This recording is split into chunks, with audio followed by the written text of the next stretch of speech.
Saya menyampaikan selamat pagi, salam sejahtera dan selamat berbahagia dalam menerima sabda Tuhan dalam nama Tuhan Yesus Kristus. Kita akan bersama-sama mengikuti acara penyerahan anak ini, dan bagi saya acara semacam ini sungguh-sungguh merupakan acara penting. Bukan berarti yang lain-lain tidak penting, tetapi sebagai pengikut Tuhan, acara penyerahan anak merupakan suatu saat di mana kita diingatkan kembali tentang satu kehidupan sebenarnya, bagaimana menjadi orang Kristen yang nanti akan duduk di dalam kerajaan surga bagaikan raja-raja dan imam-imam bagi kemuliaan Tuhan. Sebab itu, baiklah kita bersama-sama memperhatikan firman Tuhan, berdoa dalam penyerahan ini. Kita tidak hanya menyerahkan anak ini, tapi dalam doa penyerahan kita turut menyerahkan diri kita kepada Tuhan. Sesuatu yang sangat menyenangkan di saat-saat semacam ini. Rasanya di dalam situasi dunia semacam ini istimewa di negeri kita, di kota kita, maka anak-anak semakin pun juga dilanda oleh ancaman krisis. Tapi anak-anak selalu dalam keadaan bahagia, sebab dia dilindungi baik oleh Tuhan, oleh negara maupun oleh orang tuanya. Begitu kokoh perlindungan kepada anak-anak sehingga mereka tidak memikirkan hal-hal yang dipikirkan oleh kita dalam keadaan semacam ini. Saya akan memperkenalkan anak ini di dalam sidang jemaat untuk diterima menjadi bahagian dari tubuh Kristus.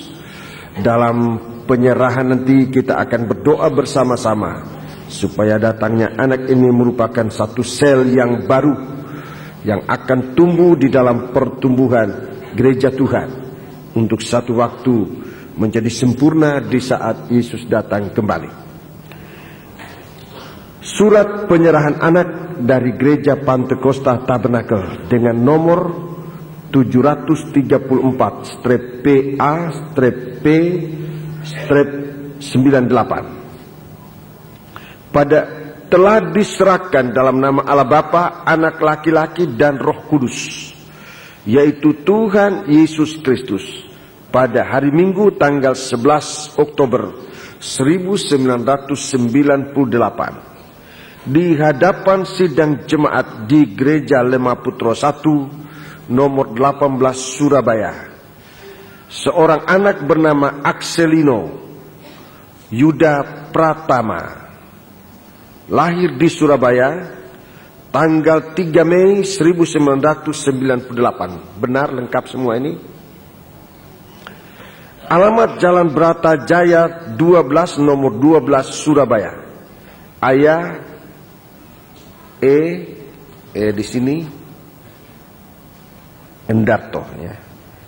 Budi Prasetyo. Ibu Emah Nur Cahyaningsi.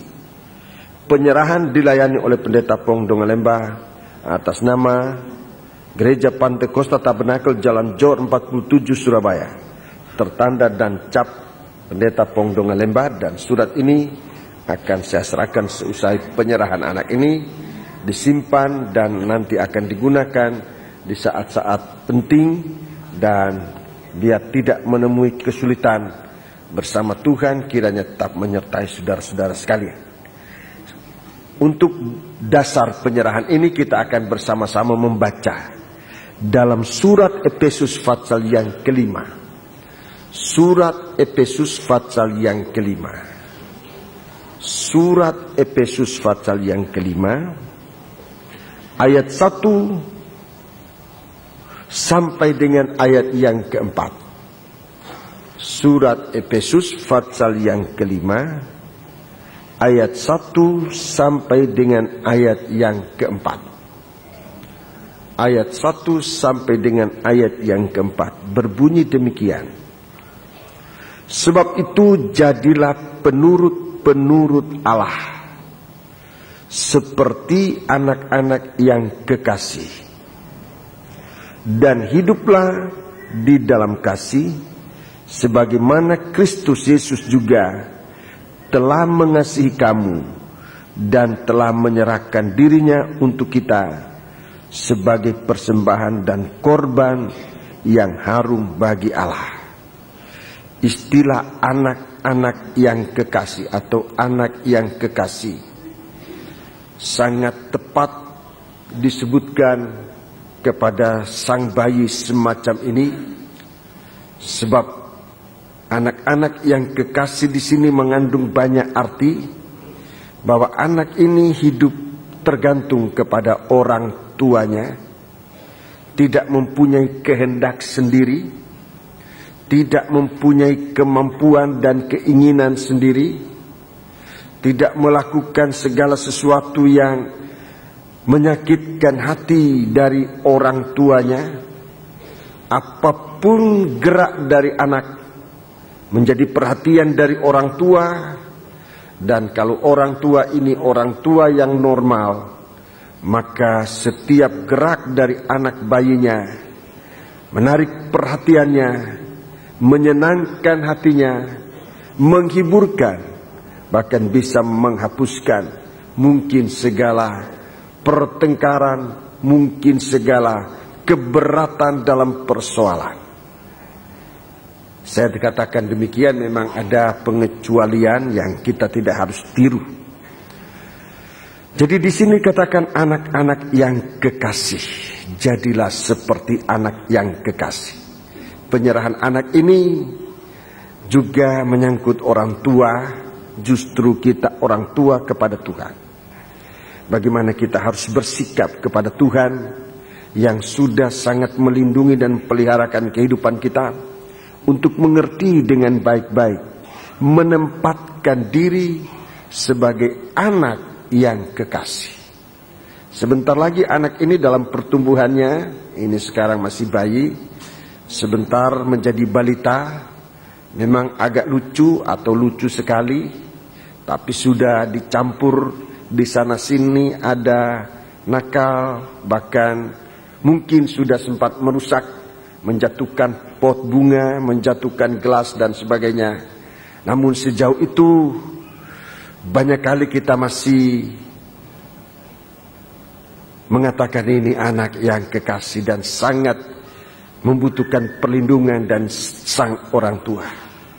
Semakin lama semakin besar, anak yang tadinya mungkin lucu menjadi nakal, bahkan kalau tidak hati-hati, anak itu akan menjadi jahat dalam perbuatan-perbuatan yang menyakiti hati orang tua. Bukannya sedikit istilah di saat semacam ini, ada saja orang tua yang menyangkal anaknya, itu bukan anak saya. Bahkan kata-kata yang bernada mengutuki sang anak tidak lagi disebut anak yang kekasih. Sebab itu saudara-saudaraku, kalau kita mengikuti uraian yang saya sampaikan ini, kita akan mengerti bagaimana Tuhan merindukan kehidupan kita sekalian ini dalam pengikutan kita kepada Tuhan. Dalam ayat berikutnya akan menjadi jelas. Dalam ayat berikutnya kita akan menjadi jelas bagaimana Tuhan menginginkan kehidupan kita sebagai seorang bayi yang tidak mungkin, ulangi, tidak mungkin melakukan apa-apa yang disebut dalam ayat 3 dan ayat yang keempat. Anak ini tidak berkemampuan untuk melakukan apa yang disebut dalam ayat 3 dan ayat 4 ini, yang sangat menyakiti hati Tuhan. Itu kalau secara umum kita anak-anak Tuhan, tetapi juga menyakiti hati orang tua. Di saat itu ucapan anak yang kekasih sudah terlalu berat keluar dari mulut papa dan mama. Bukannya sedikit kalau tidak kita dikuasai oleh kasih Tuhan sebagai orang tua, dalam kondisi semacam itu kita bisa mengutuki anak kita sendiri tanpa kita tahu akibat yang sangat dahsyat. Dalam ayat 3, tetapi percabulan dan rupa-rupa kecemaran atau keserakaan disebut saja pun jangan di antara kamu, sebagaimana sepatutnya bagi orang-orang kudus. Ini dalam masalah ini. Disebut saja pun jangan. Dan inilah tadi yang saya katakan, perkara-perkara yang sangat tidak mungkin dilakukan oleh seorang bayi.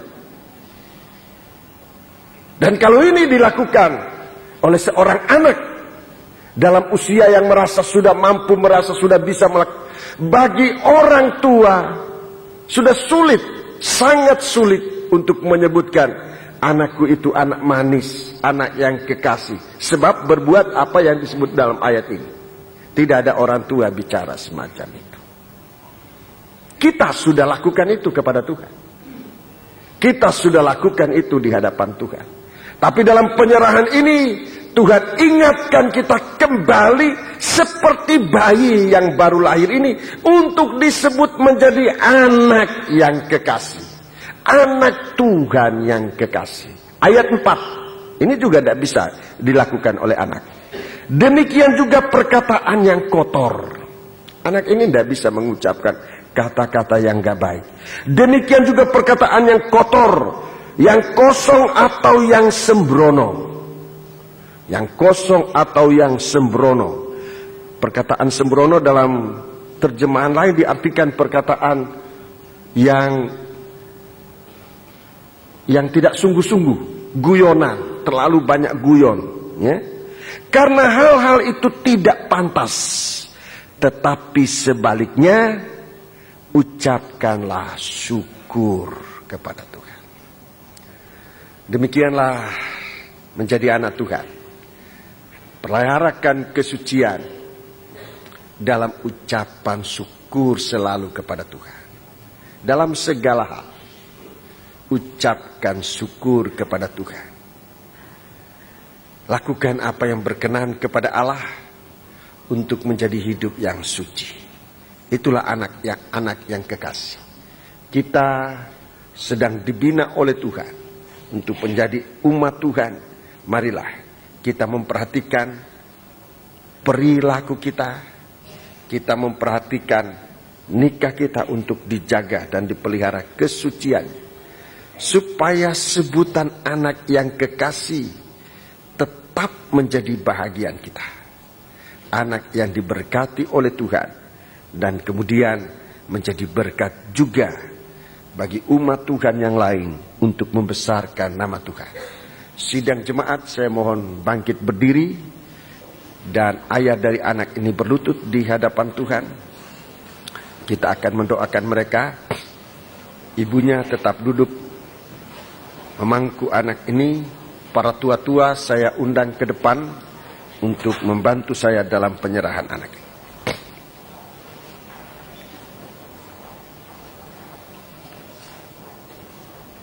Mari kita menundukkan kepala. Bapa di surga, dalam nama Tuhan Yesus Kristus, ucapan syukur kami persembahkan kepadamu, sebab segala kebaikan-Mu yang sudah menebus kami dari segala dosa dan kejahatan, kenajisan yang sudah dilakukan. Bahkan sudah membuat kami berada di hadapan hadirat-Mu dalam kuasa pendamaian oleh darah-Mu Tuhan. Kami berterima kasih saat ini. Dan apa yang Engkau sempat karuniakan bagi keluarga ini, pada pagi hari ini sempat diserahkan di hadapan hadirat-Mu, di tengah-tengah sidang jemaat, untuk menjadi bagian dari tubuh-Mu Tuhan, yang sedang tumbuh. Dan biar setiap kami, setiap sel dalam tubuh ini menjadi bahagian tubuh yang disucikan oleh Dikau, baik dalam perilaku kami sehari-hari maupun dalam ucapan tutur kata kami. Biarlah kami keluar di hadapan hadirat-Mu, tampil di hadapan hadirat-Mu, menjadi anak yang Engkau kasihi Tuhan.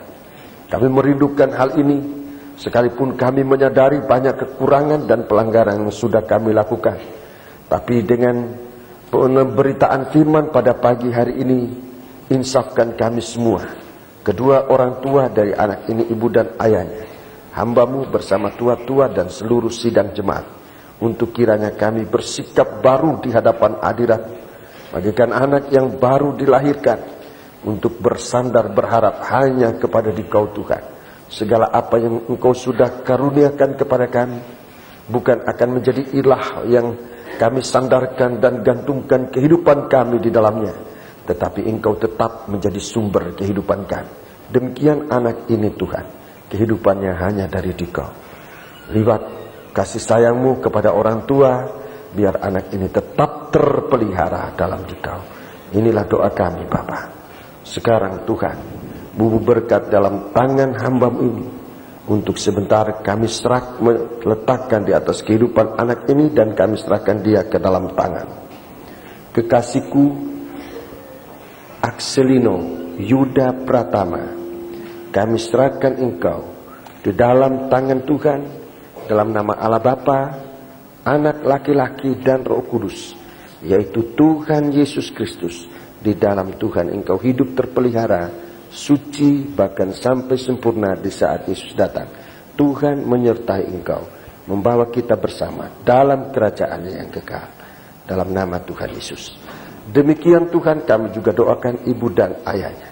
Berikanlah kemampuan bagi mereka untuk membawa kehidupan mereka seperti bayi ini di hadapan hadirat-Mu, tanpa perbuatan yang kotor dan jahat, tanpa ucapan kata-kata apalagi yang menyakiti hati Dikau Tuhan. Tapi biarlah dari kehidupan kami, dari kehidupan keluarga ini, ucapan syukur untuk mengagungkan nama-Mu. Terima kasih Bapa. Haleluya. Di dalam nama Tuhan Yesus kami berdoa. Demikian lanjutan ibadah kami. Saat kami mendengarkan firman-Mu, Tuhan, kami menyadari keterbatasan kemampuan kami, tapi sertailah kami dalam urapan Roh-Mu yang suci, menguasai pikiran kami, hati kami, untuk disatukan guna menampung firman-Mu dalam hidup kami. Terima kasih Tuhan. Dalam nama Yesus kami sudah berdoa. Haleluya. Amin. Firman Tuhan dengan sebaik-baiknya. Tuhan kiranya tetap menyertai kita sekalian. Duduklah dengan tenang dan pusatkanlah hati dan pikiran untuk dapat menyambut firman Tuhan. Dalam kitab Wahyu, kitab Wahyu pasal yang ke-16.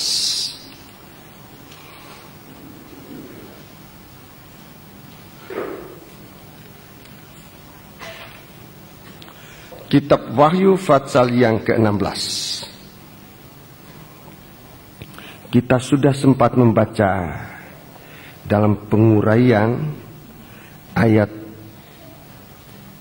2, 3, dan 4. Ayat 2, ayat 3, ayat 4 merupakan pencurahan bokor murka Allah, dan disebut ini murka yang terakhir. Akhir dari murka Allah. Ada 7 murka yang akan dicurahkan dari bokor-bokor yang memang sudah tersedia untuk menghukum dunia ini. Dan kalau hal ini diberitakan kepada kita, sekali lagi maksudnya bukan supaya kita dihukum, dimurkai, tapi justru sebaliknya, supaya kita waspada. Jangan sampai murka ini jatuh atas kehidupan kita. Ini tujuannya. Saya ulangi, untuk menjaga jangan sampai murka Allah bisa jatuh atas kehidupan kita, tetapi supaya kita jauh dari murka Allah. Dalam Injil Matius disebutkan, di Matius pasal 3, lari dari murka Allah. Kita sedang diajar oleh Tuhan untuk lari dari murka Allah. Baik, kita baca ayat itu supaya kita menjadi tahu bahwa Kalau hal ini diberitakan hari-hari ini, bukan maksudnya supaya murka ini menimpa kehidupan kita, tapi justru sebaliknya, supaya kita lari dari murka Allah. Kita membaca ayat yang ke-7 dan ayat yang ke-8. Matius 3 ayat 7. Tetapi waktu ia melihat banyak orang Farisi dan orang Saduki datang untuk dibaptis. Ya, orang Farisi, orang Saduki datang untuk dibaptis. Berkatalah ia kepada mereka, Ya. hei kamu keturunan ular biludak, siapakah yang mengatakan kepada kamu bahwa kamu dapat melarikan diri dari murka yang akan datang? Ya, terus? Jadi, hasilkanlah buah yang sesuai dengan pertobatan. Ya, terima kasih. Hasilkanlah buah-buah yang sesuai dengan pertobatan. Jadi kalau hal ini sekarang diberitakan kepada kita, ini sebenarnya Tuhan sedang mengajar kita. Bukan lagi suatu pertanyaan siapa yang mengatakan kepadamu bahwa kamu dapat melarikan diri dari murkanya akan datang. Tapi firman Allah sendiri ini yang mengajarkan kita untuk jangan tetap tinggal dalam dosa, tetapi supaya menjadi anak-anak yang dikasihi Allah, seperti yang disebutkan dalam penyerahan anak tadi. Menjadi anak-anak yang dikasihi. Kondisi dan saat kita sangat dikasihi Allah adalah saat menjadi bayi seperti ini. Dan ini harus dapat dimanfaatkan dalam hidup kita di hari-hari yang akan datang. Di dalam keadaan melakukan segala dosa dan kejahatan, kita harus seperti bayi ini. Tapi dalam menyikapi sikap rohani, Rasul Paulus mengatakan supaya kita berdiri dan bertindak sebagai seorang laki-laki yang dewasa, yang gagah, untuk tidak dapat dikalahkan oleh segala sesuatu dosa, tapi justru kita menewaskan segala yang jahat itu. Puji Tuhan. Sekarang kita kembali kitab Wahyu. Kitab Wahyu. Kitab Wahyu, kita lanjut ayat 4, ayat 6, ayat 5, 6, dan 7. Ayat yang kelima, ayat yang keenam, ayat yang ketujuh.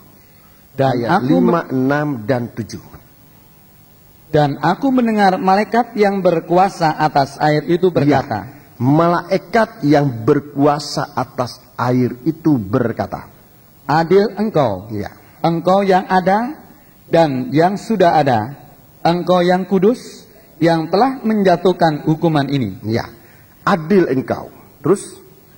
Karena mereka telah menumpahkan darah orang-orang kudus dan para nabi, engkau juga telah memberi mereka minum darah. Hal itu wajar bagi mereka. Ya, ini pengakuan dari malaikat yang berkuasa atas air.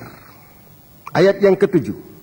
Dan aku mendengar mezbah itu berkata, ya Tuhan Allah yang Maha Kuasa, benar dan adil segala penghakiman. Ya, terima kasih. Dua hal disebutkan di sini. Dua hal disebutkan, yaitu malaikat yang berkuasa atas air. Ada dua malaikat di sini. Dalam bagian pembacaan tadi, ada dua malaikat. Sekalipun tulisannya saudara tidak melihat dua malaikat itu, tetapi dalam ayat ini ada dua malaikat yang tampil. Kedua-duanya dikaruniakan kuasa untuk menghukum. Kedua-duanya dikaruniakan kuasa untuk menghukum. Pertama, malaikat yang berkuasa atas air. Malaikat yang berkuasa atas air. Yang kedua, ayat yang ketujuh.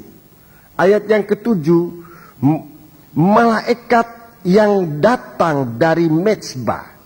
Tidak disebutkan perkataan malaikat di sini, Tetapi kalau kita mendengar Mezbah berkata, tentu bukan benda itu yang berkata.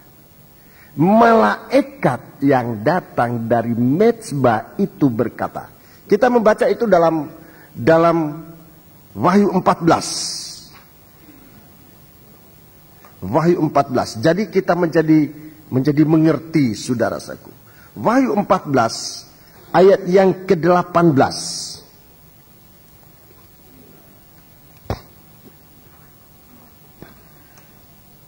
Dan seorang malaikat lain datang dari Mezbah. Ya, seorang malaikat lain datang dari Mezbah. Terus Ia berkuasa atas api. Jadi malaikat yang bersuara berkata dari Mezbah ini adalah malaikat yang berkuasa atas api. Terus Dan ia berseru dengan suara nyaring kepada malaikat yang memegang sabit tajam itu, katanya, ayunkanlah sabitmu yang tajam itu, dan potonglah buah-buah pohon anggur di bumi, karena buahnya sudah masak. Terus lalu malaikat itu mengayunkan sabitnya ke atas bumi, dan memotong buah pohon anggur di bumi, dan melemparkannya ke dalam kilangan besar, yaitu murka Allah. 20. Dan buah-buah anggur itu dikilang di luar kota, dan dari kilangan itu mengalir darah, tingginya sampai ke kekang kuda, dan jauhnya 200 mil. Jadi ini dua malaikat yang menguasai atau memegang kuasa penghukuman, kuasa pencurahan bokor murka Allah. Dua malaikat ini. Pertama, malaikat yang berkuasa atas air. Tuhan menggunakan hukuman, menggunakan malaikat ini untuk menghukum dunia. Dunia yang sempat berbuat dosa. Dunia yang hatinya cenderung hanya semata-mata untuk melakukan kejahatan. Dunia ini akan dihukum. Di sini, saudara-saudaraku, pada penghukuman yang akan datang. Dan malaikat yang berkuasa atas air, yang memang pernah melakukan tugas menghukum dunia ini dengan air, dia pada akhirnya mengakui, adil engkau. Engkau yang ada, yang sudah ada, dan engkau yang kudus. Yang akan datang, dan segala perbuatanmu, engkau sudah menjatuhkan hukuman ini. Di dalam kitab Kejadian kita menjadi lebih tahu, saudara-saudaraku, kitab Kejadian, bagaimana malaikat ini telah melakukan tugas, melaksanakan hukuman atas dunia, atas manusia berdosa. Saudara-saudara, kita mau menjaga kehidupan kita dalam segala sesuatu, dan dalam penyerahan anak tadi saya sempat bicara sedikit soal itu. Sebab memang kalau kita melihat tentang kehidupan seorang anak, itu tidak jauh, tidak bisa kita lepaskan dari hidup nikah yang sekarang menjadi bulan-bulanan dari roh yang jahat ini. Mari kita membaca Kejadian pasal yang ke-6. Kejadian pasal yang ke-6. Ayat 1 dan ayat yang kedua. Ketika manusia itu mulai bertambah banyak jumlahnya di muka bumi, dan bagi mereka lahir anak-anak perempuan. Lahir anak-anak perempuan. Maka anak-anak Allah melihat bahwa anak-anak perempuan manusia itu cantik-cantik. Lalu mereka mengambil istri dari antara perempuan-perempuan itu, siapa saja yang disukai mereka. Ini nanti akan lagi terjadi. Dulu sudah pernah terjadi. Nikah dengan siapa saja. Nikah dengan siapa saja. Bebas dengan siapa saja. Ini nanti perkembangan dosa seks yang membuat Allah tidak bisa mengatakan kepada kita, kalau kita berbuat demikian, anak yang dikasihi. anak yang dikasihi, mari kita mendengar. Kalau perbuatan semacam ini, nikah dipermainkan. Ayat yang kelima. Ayat yang kelima. Ketika dilihat Tuhan bahwa kejahatan manusia besar di bumi, dan bahwa segala kecenderungan hatinya selalu membuahkan kejahatan semata-mata. Segala kecenderungan hati, ini hati nurani. Suara hati nurani. Kecenderungan hati, kalau saya dapat membahasakan dengan bahasa yang sehari-hari, ini suara hati. Suara hati mau apa saja. Semua yang dikehendaki oleh hati ini, segala kecenderungan hati, segala tendensinya hanya untuk berbuahkan kejahatan semata-mata. Dalam keadaan semacam ini, istilah anak-anak yang dikasihi tidak pernah akan terucapkan dari mulut. Jangankan orang tua, Tuhan. Dalam ayat 6, dalam ayat yang ke-6 kita lihat. Maka menyesallah Tuhan bahwa ia telah menjadikan manusia di bumi, dan hal itu memilukan hatinya. Jadi hati Tuhan menyesal. Menyesal. Ayat yang ke-7. Lihat ucapan Tuhan. Berfirmanlah Tuhan.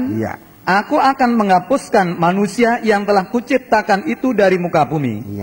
Baik manusia maupun hewan, dan binatang-binatang melata, dan burung-burung di udara. Sebab aku menyesal bahwa aku telah menjadikan mereka. Ini saudara-saudaraku, keadaan yang harus kita pikirkan. Keadaan yang harus kita renungkan. Sebab ini merupakan, saudara-saudaraku, wabah yang sangat dahsyat di akhir zaman. Ini wabah yang dahsyat di akhir zaman. Bagaimana manusia ini hidup menurut hatinya sendiri untuk berbuat jahat di zaman Nuh. Saudara-saudaraku, begitu manusia sangat meninggalkan kesucian. Padahal Tuhan mau menjadikan kita milik pribadinya. Milik kesayangannya. Dan kalau kita sempat menikmati itu, mencicipi nikmat dari kasih Allah ini, marilah kita setia kepada Dia. Supaya apabila murka Allah dicurahkan, saudara-saudaraku, kita tidak ikut dimurkai. Sebab malaikat ini, saudara-saudaraku, yang pernah ada, yang pernah melakukan tugasnya di zaman Nuh dalam perjanjian baru. Injil Lukas kita baca. Injil Lukas pasal yang ke-17. Injil Lukas pasal yang ke-17.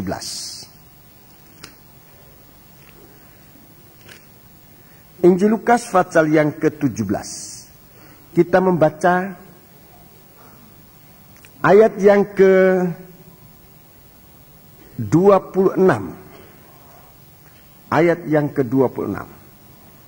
Dan sama seperti terjadi pada zaman Nuh. Sama seperti terjadi pada zaman Nuh. Demikian pula lah halnya kelak pada hari-hari anak manusia. Perhatikan dosa di zaman akhir ini. Mereka makan dan minum. Mereka makan dan minum. Mereka kawin dan dikawinkan. Sampai kepada hari Nuh masuk ke dalam bahtera. Lalu datanglah air bah dan membinasakan mereka semua. Ini hukuman yang pernah terjadi. Didahului dengan krisis ini, saudara-saudara. Didahului dengan krisis yang hebat. Disebutkan pertama, krisis makan dan minum. Krisis makan dan minum, saudara-saudaraku, di sini mungkin pemikiran kita cenderung kepada pesta pora. Memang itu suatu krisis, saudara-saudaraku. Tapi juga ini merupakan krisis ekonomi yang nanti akan menguasai dunia ini. soal makan minum ini soal krisis ekonomi sebagai permulaan dari begitu banyak krisis. Sampai nanti krisis ini akan masuk dalam nikah. Krisis dalam nikah, krisis dalam rumah tangga ini krisis moral yang sungguh-sungguh sulit untuk diatasi. Dan itulah nanti yang akan memicu timbulnya perang dunia yang kedua, yang ketiga. Entah yang ketiga, entah yang keberapa. Pokoknya nanti perang seluruh dunia. Itu bukan perang dunia, sebetulnya perang seluruh dunia. Sebab peperangan karena krisis yang terjadi dalam nikah ini akan menghancurkan suami, itulah ayah, istri, itulah ibu, dan anak-anak. Sebab semua anggota di dalam rumah tangga ini akan saling menghancurkan. Ini terjadi karena krisis, bukan cuma ekonomi, tapi krisis moral. Hancurnya moral di dunia ini, saudara-saudaraku, sebagai suatu ledakan yang akan menenggelamkan dunia ini dalam hukuman Allah. Jadi kita tidak harus anggap ringan soal ini, saudara-saudaraku. Kita tidak harus anggap ringan. Sebab saudara-saudaraku, Tuhan siapkan malaikat air ini bukan tanpa tugas. Malaikat yang sudah punya tugas, pernah melakukan tugas menghancurkan segala daging di zaman Nuh. Yang manusia itu dalam kecenderungan hatinya semata-mata berbuat jahat. Itu juga yang nanti di akhir zaman akan siap menghadap setiap manusia yang tidak melepaskan diri dari kecenderungan hati nurani yang semata-mata ingin berbuat jahat. Kita membaca dalam 1 Petrus pasal 3. 1 Petrus pasal 3. Jadi saudara-saudaraku, kejadian zaman Nuh itu tidak hanya disebut dalam perjanjian lama, sehingga kita pikir itu sudah selesai zaman perjanjian lama. Ini akan terulang kembali di zaman perjanjian baru. Dan kita akan melihat yang dikatakan makan, minum, kawin, mawin itu dalam prakteknya di akhir zaman ini akan benar-benar kita melihat suatu kenajisan yang hebat. 1 Petrus pasal yang ketiga. 1 Petrus pasal 3. Di sini dijelaskan mulai dari mana? Mulai dari mana, saudara-saudaraku, bahwa kehidupan manusia ini akan mengarah kepada penghukuman Allah. Ayat 18. Mulai ayat 18. 1 Petrus pasal 3 ayat 18, sebetulnya mulai ayat 13. Di rumah saudara baca keseluruhan sampai pasal 4 ayat yang ke-6. Kita baca ayat 18. Di rumah baca seluruhnya, tapi di sini kita baca mulai ayat yang ke-18. Sebab juga Kristus telah mati sekali untuk segala dosa kita. Iya, untuk kita sekarang lain kondisinya dengan zaman Nuh. Kita sebenarnya sudah menerima korban pendamaian. Jadi hukuman Allah memang akan lebih dahsyat. Kalau dulu memang orang pada waktu itu belum mengalami suatu korban pendamaian. Tetapi kita sekarang sudah mengalami korban pendamaian. Kristus telah mati sekali untuk segala dosa kita. Jadi kalau kita sampai berbuat dosa lagi, itu artinya kita menghidupkan dosa yang sudah dikalahkan oleh Tuhan. Dan memang kalau demikian, kita bukan cuma orang berdosa, tetapi kita menentang, melawan Tuhan, menghidupkan dosa yang sudah dimatikan oleh Tuhan lewat korbannya. Saudara bisa membayangkan bagaimana murka Allah kepada orang berdosa. Tuhan sudah murka. Sekarang bagaimana kepada orang yang bukan cuma berdosa, tetapi membangkitkan dosa yang sudah dikalahkan oleh Tuhan. Saudara bisa tahu bagaimana murka Allah yang akan jatuh pada akhir zaman ini. Baca. Ia yang benar untuk orang-orang yang tidak benar. Ia yang benar untuk orang-orang yang tidak benar. Supaya ia membawa kita kepada Allah.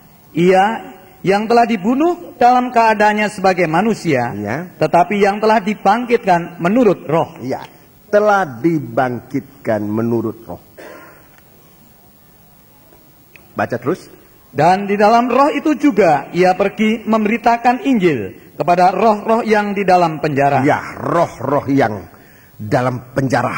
Terus? Yaitu pada roh-roh mereka yang dahulu pada waktu Nuh tidak taat kepada Allah. Ini di garis bawah. Ini roh itu yang ada sampai hari ini. Roh tidak taat. Ini roh ini. Roh tidak taat kepada Allah. Itu roh yang ada pada zaman Nuh. Roh tidak taat ini membuahkan dosa yang sangat hebat. Roh tidak taat itu yang ada sampai pada hari ini.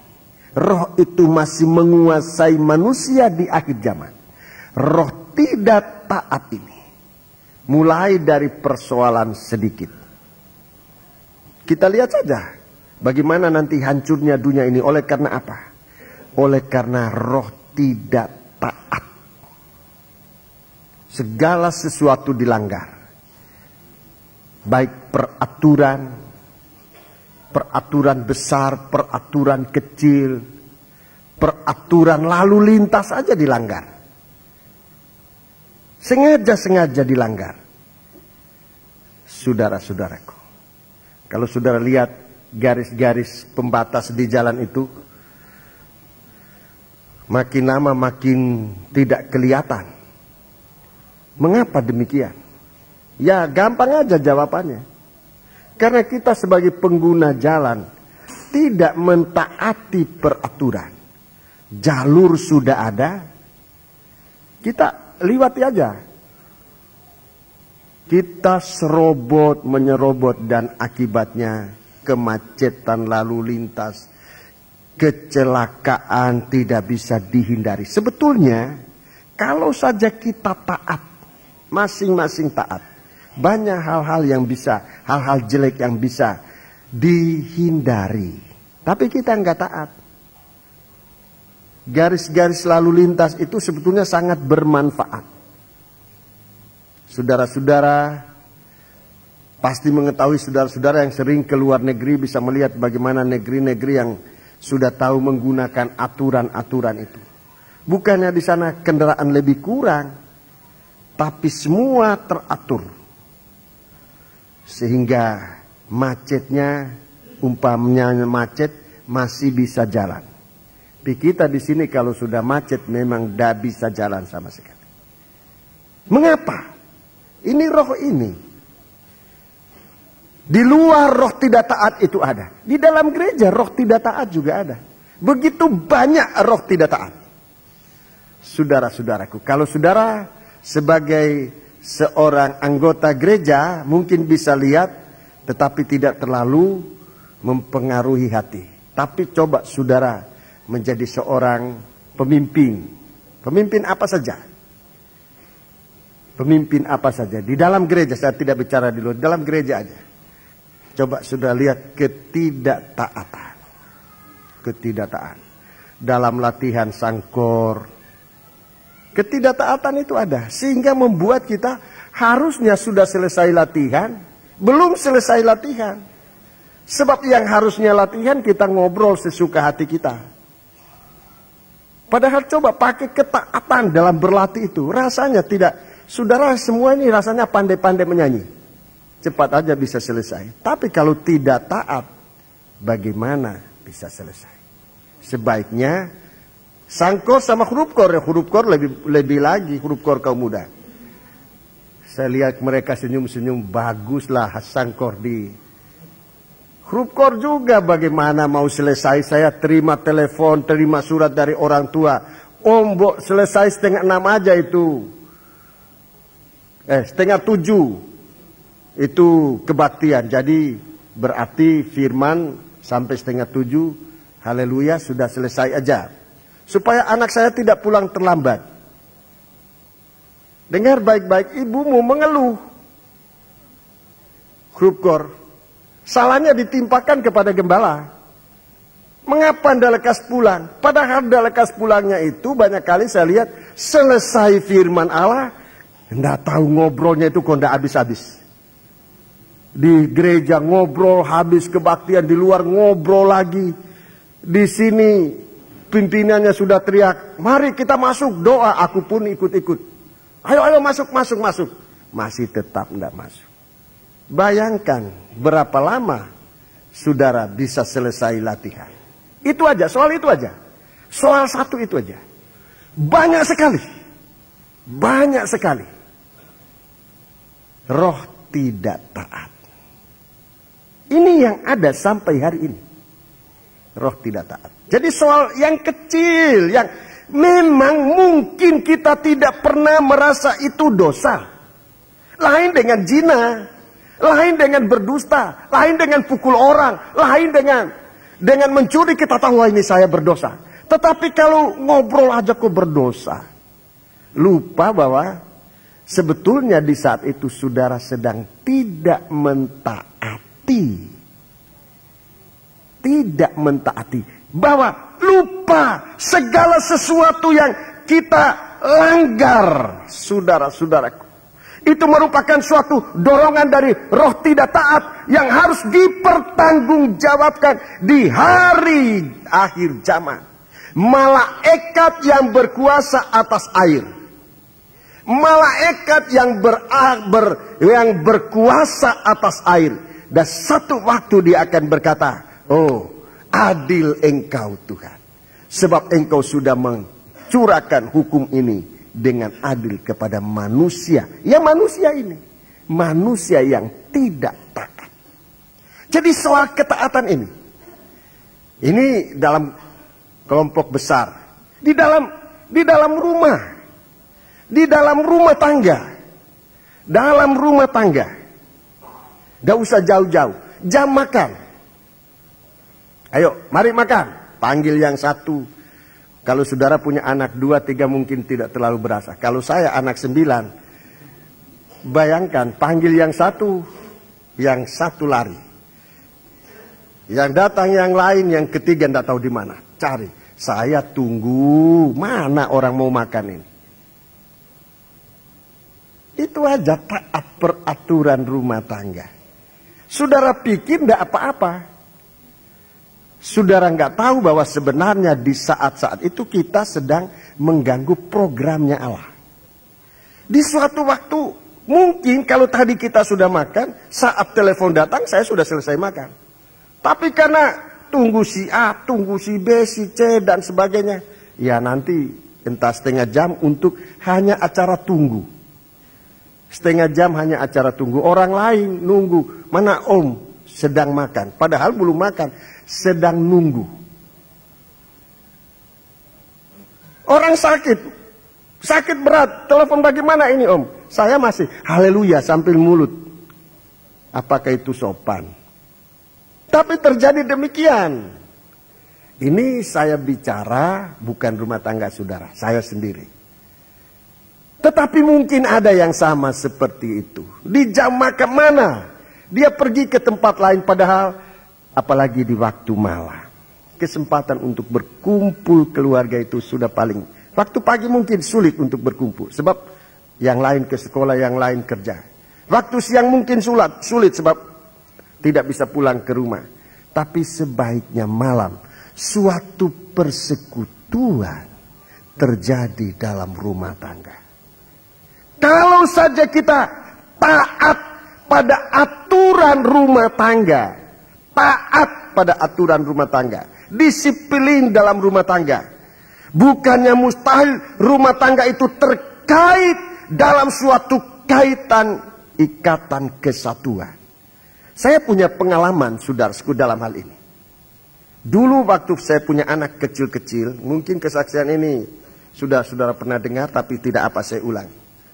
Masih kecil-kecil mereka, sekarang sudah bisa lari sana sini, lain lagi masalahnya. Dulu masih kecil-kecil. Saya pikir anak-anak ini makan bersama orang tua bikin kacau. Jadi entah peraturan dari mana saya timbul di pikiran saya. Lalu saya makan bersama istri dan pengerja-pengerja. Anak-anak saya dahulukan makan sendiri di meja tersendiri. Selang beberapa waktu saya lihat anak saya menjadi liar. Tidak ada kontak dengan orang tua. Menjadi liar. Untung Tuhan lekas robah pandangan saya. Saya robah. Tidak. Saya harus makan bersama anak-anak. Kemudian saya menjadi tahu. Di saat makan itulah saya dapat memberikan mereka ajaran-ajaran, teguran-teguran, nasihat-nasihat. Belum sempurna, tetapi saya menikmati berkatnya. Bersama saya, istri dan anak-anak. Menjadi satu dalam kesatuan dalam rumah tangga. Liwat persekutuan, makan bersama. Mungkin tidak bisa 3 kali sehari. Tapi sebaiknya sedikitnya sekali. Biasanya pada waktu ada perjanjian baru, Wahyu 19. Tuhan mengadakan juga perjamuan malam. Pesta kawin anak domba Allah.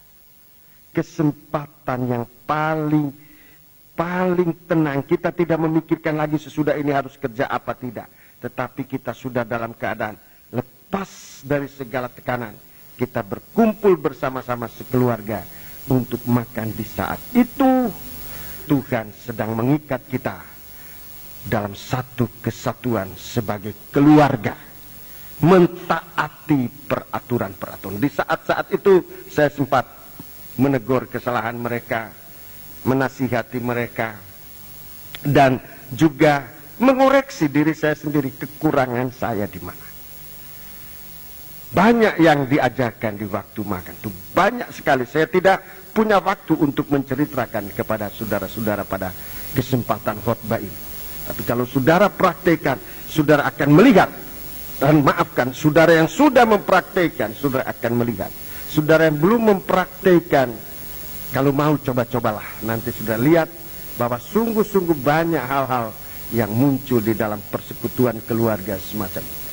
Jangan suatu waktu anak-anak kita sudah liar, tidak mau lagi tinggal di rumah dan sebagainya, dan sulit terlepas, bahkan terlepas dari orang tua. Roh tidak taat sudah berkembang. Roh tidak taat. Puji Tuhan. Mari kita baca terus ayat 19. Ayat 20 ya. Yaitu kepada roh-roh mereka yang dahulu pada waktu Nuh tidak taat kepada Allah. Ketika Allah tetap menanti dengan sabar waktu Nuh sedang mempersiapkan bahteranya, di mana hanya sedikit, yaitu 8 orang yang diselamatkan oleh air bah itu. Ya, diselamatkan oleh air bah itu. Mari ayat 21. Juga kamu sekarang diselamatkan oleh kiasannya. Kamu sekarang diselamatkan oleh kiasannya, yaitu baptisan. Ya, baptisan.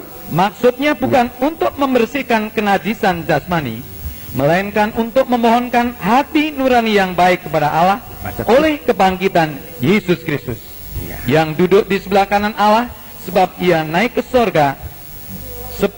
Setelah ia naik ke surga, sesudah segala malaikat, kuasa dan kekuatan ditaklukkan kepadanya. Ayat 4, pasal 4, ayat 1.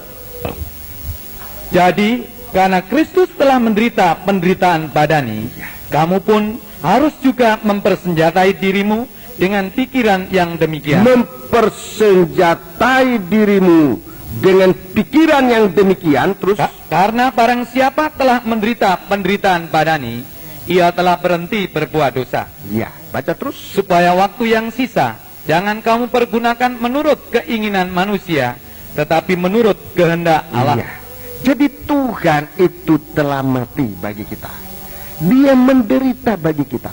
Rasul Petrus mengatakan, itu senjata bagi kita untuk mematikan segala kecenderungan hati, segala keinginan untuk berbuat yang jahat itu. Pasal ayat 3. Sebab telah cukup banyak waktu kamu pergunakan untuk melakukan kehendak orang-orang yang tidak mengenal Allah. Terus kamu telah hidup dalam rupa-rupa hawa nafsu. Dalam rupa-rupa ini praktik dari ketidaktaatan itu. Rupa-rupa hawa nafsu. Terus keinginan, kemabukan, pesta pora, perjamuan minum, dan penyembahan berhala yang terlarang. Jadi segala sesuatu yang dilarang justru mau dilangkai.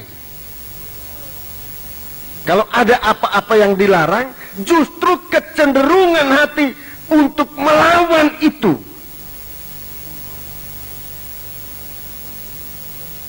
Nggak usah jauh-jauh ditulis, awas cat basah. Bisa-bisanya kok ditunjuk di ramal basah sungguhan. Sudah ditulis awas cat basah, datang-datang taruh, kok ada bekas tangan di situ. Ini bukan kebetulan, bukan. Ini roh. Ini namanya roh tidak taat. Percaya. Cat basah, nggak usah dipegang dulu baru oh iya basah. Taat aja tuh kalau bilang ini basah, nggak boleh. Coba belajar begitu. Kalau orang tua, kalau nenek bicara, percaya. Nenek itu sudah punya pengalaman. Anak-anak muda,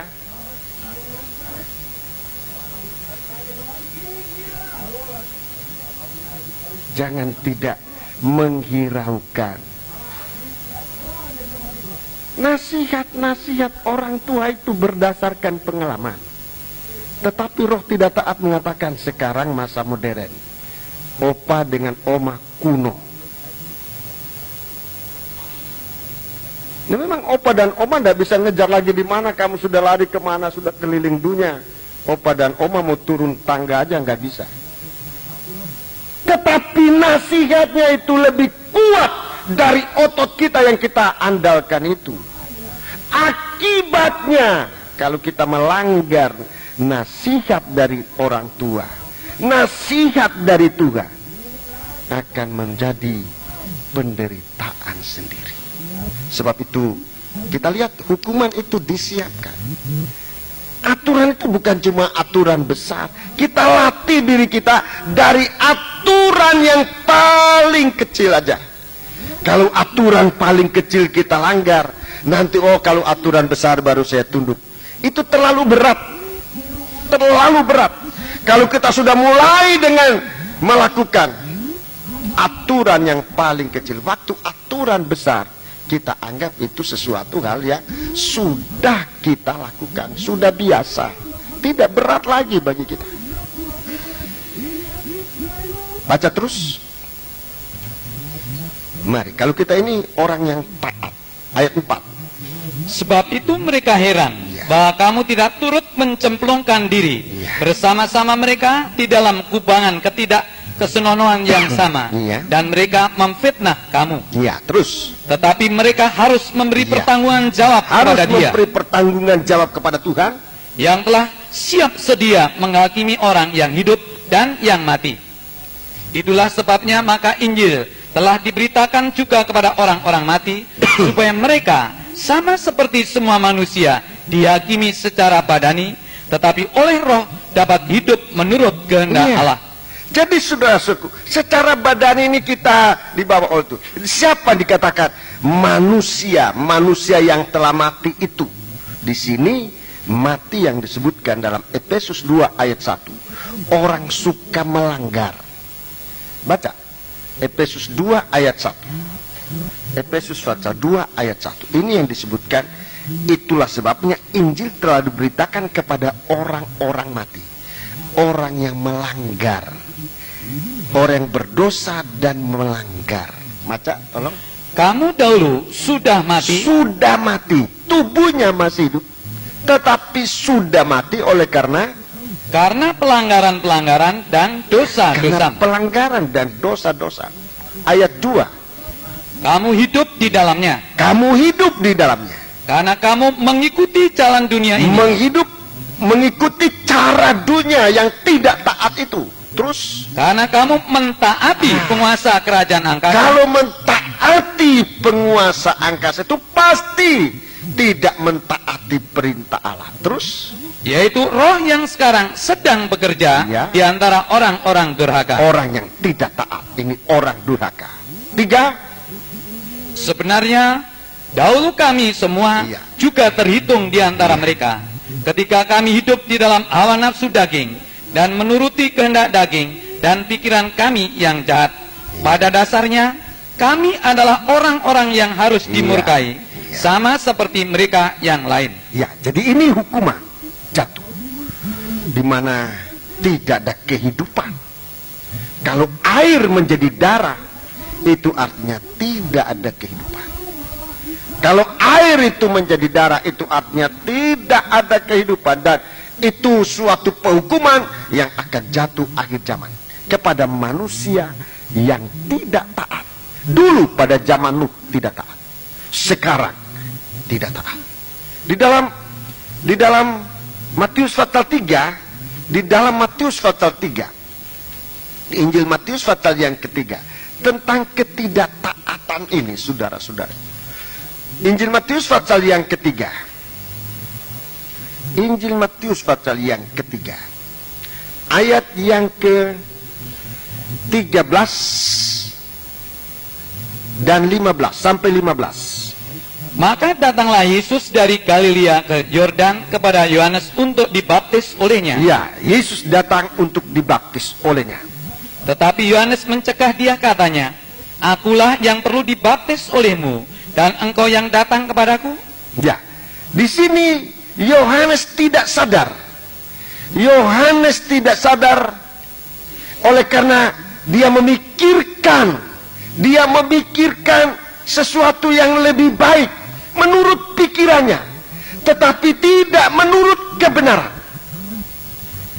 Ini kalau saudara ingat tentang Saul yang diperintahkan oleh Tuhan untuk membalas kepada bangsa Amalek yang sempat membunuh orang-orang Israel di perjalanan. Apa yang dilakukan oleh Saul? Dia tidak melakukan perintah Tuhan karena menurut pikirannya ada yang lebih baik. Tidak menurut. Saul berbuat salah sebab menurut pikirannya itu lebih baik. Kalau saya bawa lembu-lembu yang tambun, domba-domba untuk dipersembahkan kepada Tuhan, menurut pikirannya itu lebih baik. Dia mengorbankan ketaatan. Roh pendurhakaan menguasai dia, dan ini yang membuat dia harus kehilangan jabatannya sebagai raja. Roh tidak taat, dan Tuhan katakan bahwa dengar-dengaran itu lebih baik daripada korban. Sebab roh tidak taat itu disamakan dengan pemberhalaan. Itu yang disebut dalam 1 Petrus pasal 3 tadi. Ada pemberhalaan, ketidaktaatan.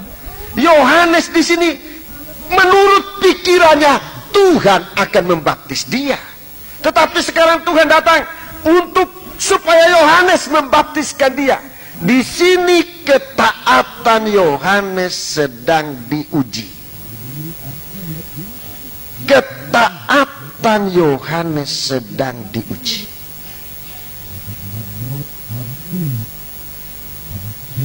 Waktu dididik menjadi seorang hamba Tuhan, saya oleh kemurahan Tuhan banyak belajar dalam hal ini. Kepada guru saya yang mengajar saya dengan sepenuh hati. Oleh kemurahan Tuhan, tidak semuanya saya ikuti, memang banyak kali yang dia juga saya punya pengalaman. Saya juga pengalaman dari Yohanes, merasa kan lebih baik begini. Tetapi kita mengorbankan ketaatan kita kepada Tuhan. Yohanes hampir mengorbankan ketaatannya. Seandainya Tuhan tidak rela merendahkan diri, bahkan di suatu waktu sampai mati di atas kayu salib, Yohanes tidak tertolong. Tapi Yohanes dia melihat korban yang ada di dalam tubuhnya Kristus, rela datang merendahkan diri. Ayat yang ke-15. Lalu Yesus menjawab, katanya kepadanya, biarlah hal itu terjadi, karena demikianlah sepatutnya kita menggenapkan seluruh kehendak Allah. Iya, sepatutnya menggenapkan seluruh kehendak Allah. Ini sama dengan taat. Bagaimana kita melakukan kehendak Allah, itu taat. Bukan bagaimana kita melakukan pikiran kita yang kita sangka jauh lebih baik daripada kehendak Allah. Banyak kali kita salah dalam hal ini. Kita menurut pikiran kita, menurut perasaan kita, oh ini lebih baik daripada rencana Allah. Lalu kita melakukan pikiran dan perasaan kita. Di saat itu kita akan jatuh. Kehendak Allah di atas segala-galanya. Suatu waktu kita akan melihat, sesudah itu kita akan melihat bahwa kalau kita melakukan kehendak Allah, Tuhan benar-benar membela kita.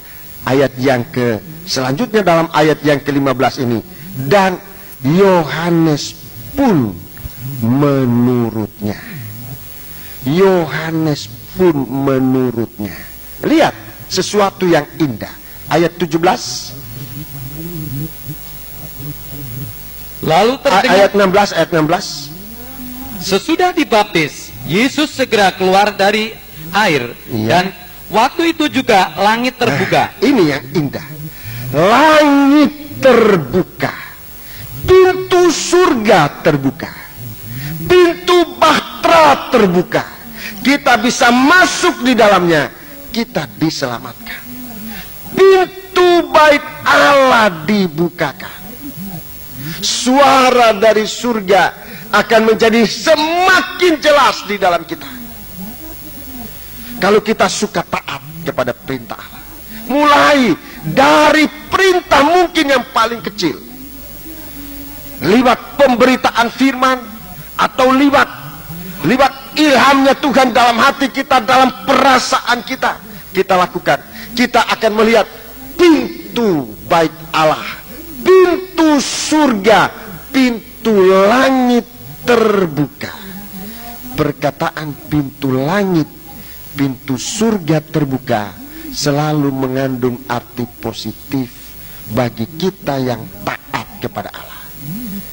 Banyak perkara-perkara rahasia, banyak perkara-perkara yang tersembunyi dibukakan oleh Tuhan kepada setiap orang yang taat kepada perintahnya. Ini rahasia, saudara-saudaraku, bagaimana firman Allah kita bisa mengerti, bagaimana kita bisa menerima pembukaan firman Allah. Ketaatan. Yohanes taat sekalipun tidak sesuai dengan pikirannya. Dia merasa pikirannya lebih baik. Tapi kalau dia ikut pikirannya, surga tertutup buat dia.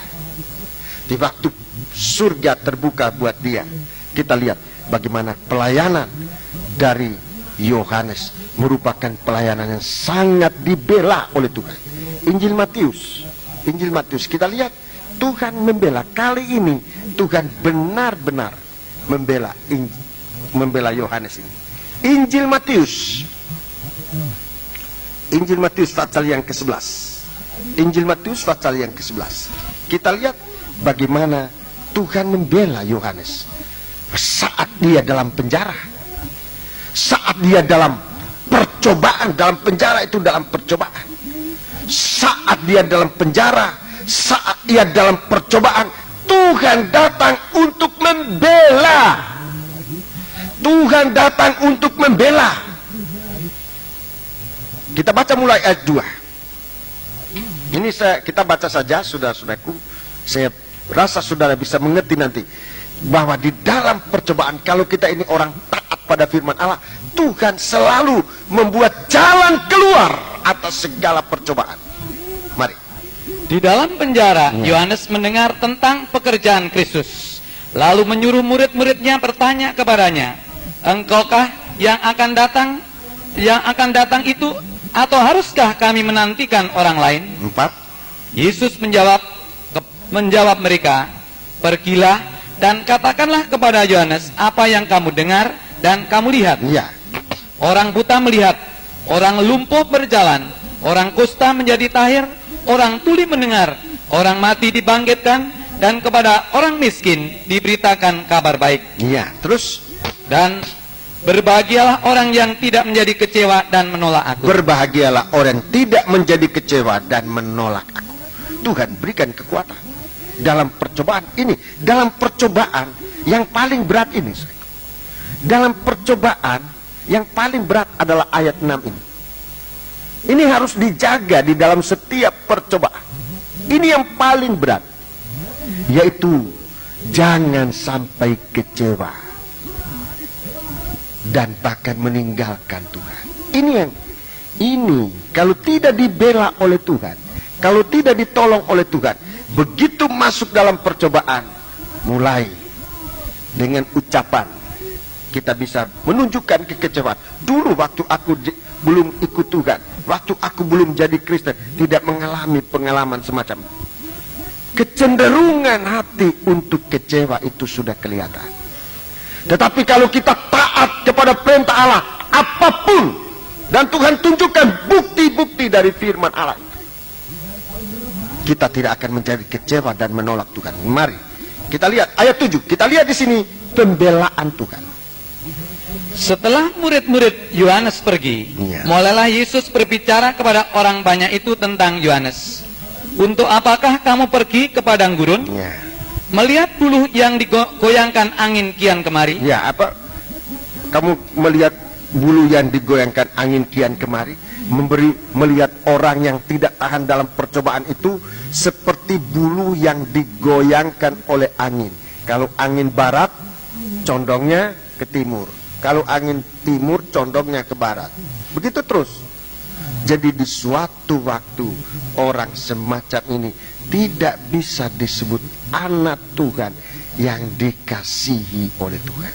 Jadilah seperti anak-anak yang dikasihi Tuhan, punya pendirian.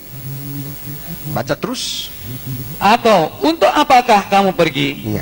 Melihat orang yang berpakaian halus? Orang yang berpakaian halus itu tempatnya di istana raja." Terus. "Jadi untuk apakah kamu pergi? Melihat nabi? Benar, aku berkata kepadamu, bahkan lebih daripada nabi." Lebih daripada nabi, ayat 11. "Karena tentang dia ada tertulis, lihatlah, aku menyuruh utusanku mendahului engkau. Ia akan mempersiapkan jalanmu di hadapanmu." 11. "Aku berkata kepadamu, sesungguhnya di antara mereka yang dilahirkan oleh perempuan tidak pernah tampil seorang yang lebih besar daripada Yohanes Pembaptis. Namun yang terkecil dalam kerajaan surga lebih besar daripadanya." Ya, terima kasih. Begitu Tuhan membela, menempatkan Yohanes sebagai yang terbesar dari ketaatan. Mungkin ketaatan yang paling kecil bisa membuat seseorang menjadi yang besar di hadapan Allah. Kalau Tuhan membela, seperti Yohanes ini dibela oleh Tuhan, sehingga dalam menghadapi apapun juga, menghadapi Herodes, bahkan menghadapi maut sekalipun, Yohanes sudah rela bahkan menyerahkan kehidupannya sepenuhnya kepada Tuhan. Inilah orang yang taat. Malaikat yang berkuasa atas laut tidak bisa menjatuhkan hukuman atau mencurahkan murka ke atas orang ini. Malaikat yang berkuasa atas air tidak bisa menjatuhkan, mencurahkan murka Allah atas orang semacam ini. Sebab itu saudara-saudaraku, mari kita kembali kepada ketaatan. Sekarang yang kedua. Yang kedua, malaikat dari bawah dari mezbah, suara dari mezbah. Wahyu 16 tadi, ayat 7. Ayat yang ke-7. Dan aku mendengar mezbah itu berkata, ya Tuhan Allah yang Maha Kuasa, benar dan adil segala penghakiman. Ya, benar dan adil segala penghakiman. Kita sudah membaca tadi dalam Wahyu 14. Suara dari mezbah ini adalah suara dari malaikat. Suara dari malaikat yang memegang, itu yang berkuasa atas api. Suara dari malaikat yang berkuasa atas api, yang nanti akan mencurahkan murka Allah ke atas manusia ini. Saudara, di dalam kitab Kejadian pasal 19, kitab Kejadian pasal 19, kitab Kejadian pasal 19 ini tentang Nuh, Sodom dan Gomora. Kejadian pasal 19 tentang Sodom dan Gomora. Saudara baca di rumah seluruh pasal ini, saudara, sebetulnya mulai pasal 18, 19. Ini tentang Sodom dan Gomora, di mana Lut ada di situ. Kejahatan zaman Lut dihukum oleh Tuhan dengan api. Dihukum oleh Tuhan bukan dengan air, tetapi dengan api. Hukuman yang jatuh atas Sodom dan Gomora. Kita membaca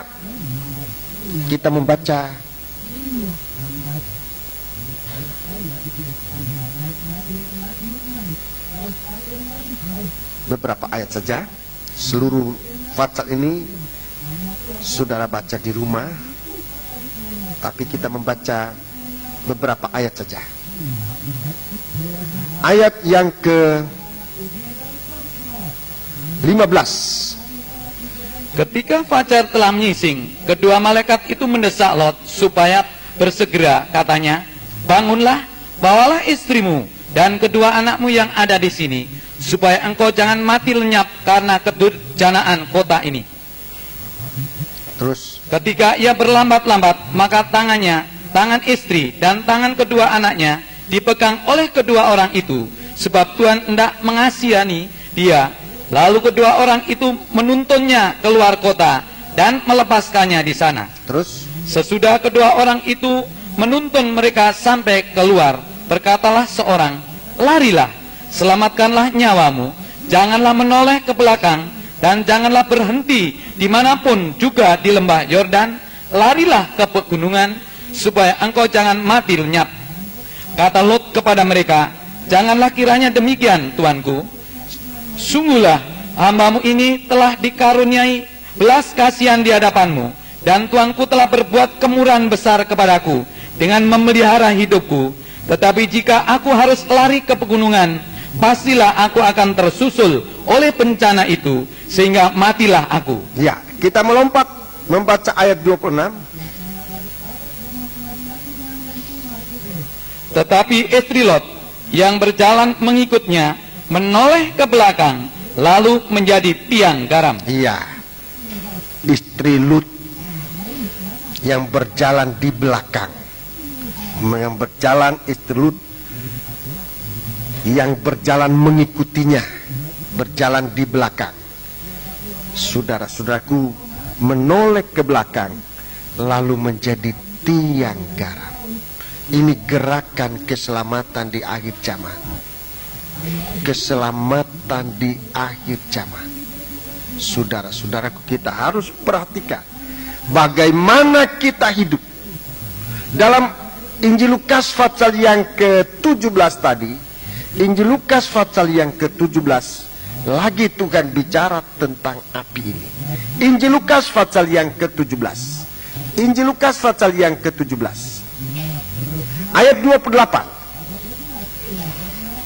Injil Lukas 17 ayat 28.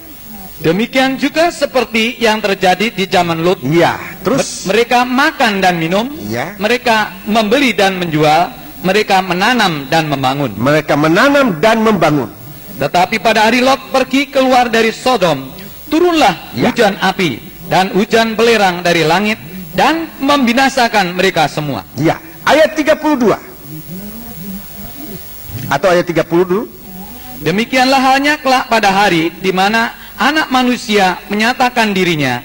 Barang siapa pada hari itu sedang di peranginan di atas rumah dan barang-barangnya ada di dalam rumah, janganlah ia turun untuk mengambilnya.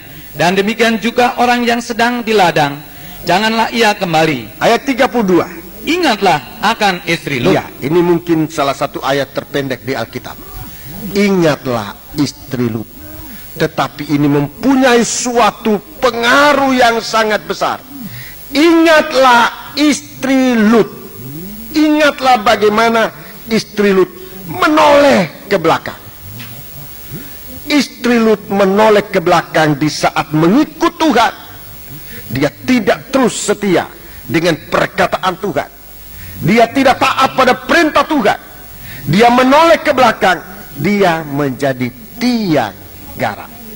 Mari di dalam surat Petrus kita lihat.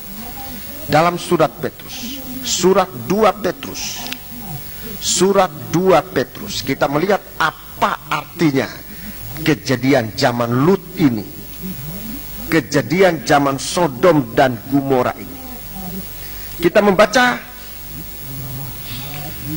membaca pasal 2 Petrus pasal 2 ayat yang ke-6.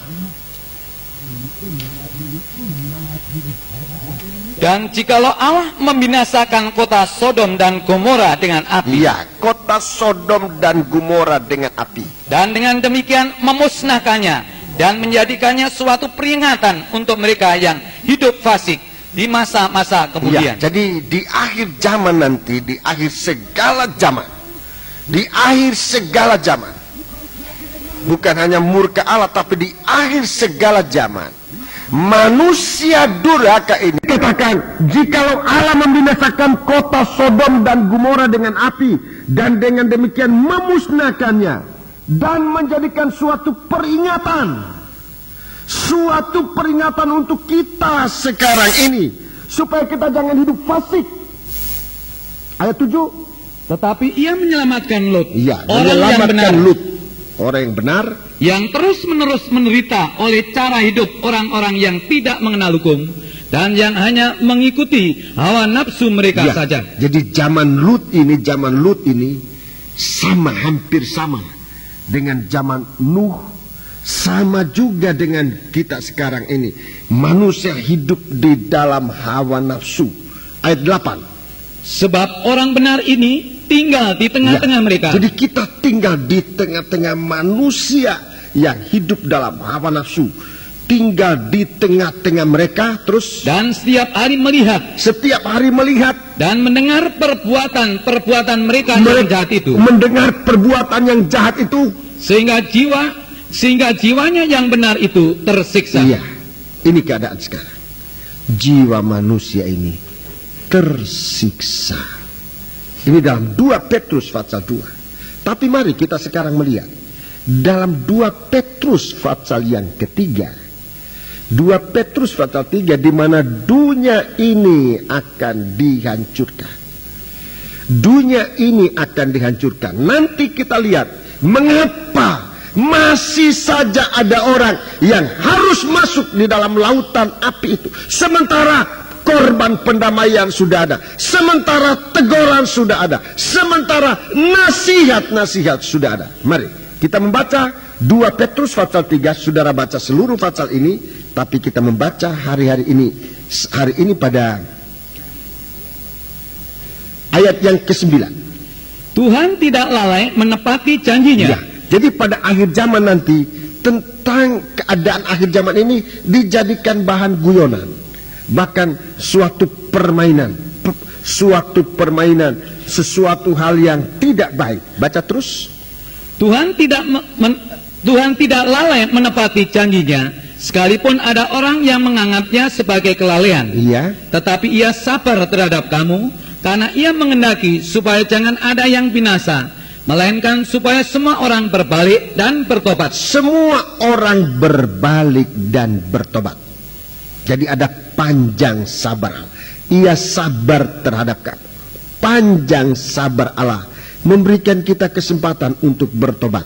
Baca terus. Tetapi hari Tuhan akan tiba seperti pencuri. Mari baca terus. Pada hari itu langit akan lenyap dengan gemuruh yang dahsyat. Iya. Dan unsur-unsur dunia akan hangus dalam nyala api. Akan hangus dalam nyala.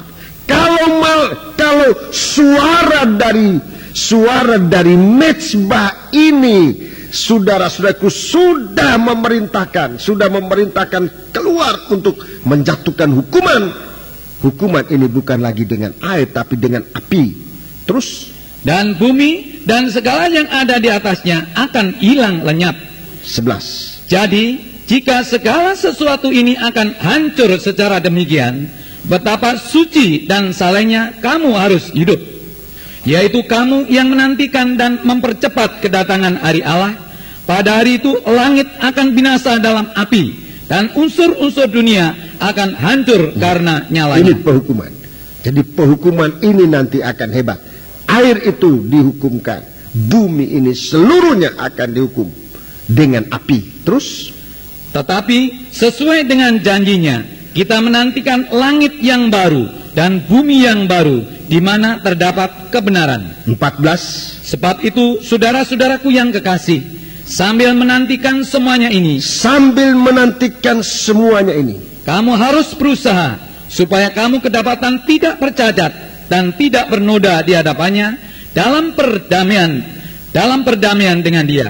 Terus. Anggaplah kesabaran Tuhan kita sebagai kesempatan bagimu untuk beroleh selamat, seperti juga Paulus saudara kita yang kekasih telah menulis kepadamu menurut hikmat yang dikaruniakan kepadanya. Ya, anggaplah kesempatan. Panjang sabar ini adalah kesempatan untuk beroleh selamat. Ayat 16. Ayat 16. Hal itu dibuatnya dalam semua suratnya. Ya. Apabila ia berbicara tentang perkara-perkara ini, dalam surat-suratnya itu ada hal yang sukar dipahami. Ada yang sukar dipahami. Sehingga orang-orang yang tidak memahaminya dan yang tidak teguh imannya memutar balikkannya menjadi kebinasaan mereka sendiri, sama seperti yang juga mereka buat dengan tulisan-tulisan yang lain. Ya, jadi kita lihat saudaraku, zaman Nuh, manusia dihukum karena tidak taat. Kemudian Tuhan datang ke dalam dunia ini menjadi imam besar yang memperdamaikan Allah dengan manusia dengan mempersembahkan tubuhnya sendiri menjadi korban pendamaian. Dan berita ini disampaikan sampai kepada manusia yang memiliki roh tidak taat, sama seperti zaman Nuh itu. Maksudnya apa? Maksudnya apa berita pendamaian ini? Supaya manusia mau kembali kepada Tuhan, supaya manusia berhenti berbuat dosa. Sebab sudah cukup waktu, sudah cukup berapa lama kamu sudah hidup menurut hawa nafsu. Sekarang marilah kita menurut kehendak Allah, berhenti dari perbuatan dosa-dosa itu. Tetapi di akhir zaman sampai pada saat ini sudah berjalan kurang lebih 2000 tahun. Korban itu sudah dikorbankan di atas mezbah korban. Tetapi manusia masih tidak menggunakan kesempatan, malah mengejek. Mana kedatangan Tuhan? Mana akhir zaman itu? Sejak dulu sampai sekarang keadaan begitu saja. Tapi Rasul Petrus mengatakan itu tidak demikian. Bukan artinya Allah ini tidak menepati janjinya, penghukuman api itu akan datang. Tetapi karena panjang sabarnya Allah supaya kita mau bertobat. Tapi sampai hari ini kita melihat masih saja ada orang yang tidak bertobat. Lagi Tuhan kasih perpanjangan sabar. Kita tidak tahu sampai sejauh mana Tuhan perpanjangan sabar ini. Tapi Tuhan katakan supaya perpanjangan sabar ini kita gunakan. Sebab kalau kita tidak menggunakan, Allah akan datang dan menunggang balikan bumi ini, menghukum bumi ini dengan api. Hal itu Rasul Petrus mengatakan.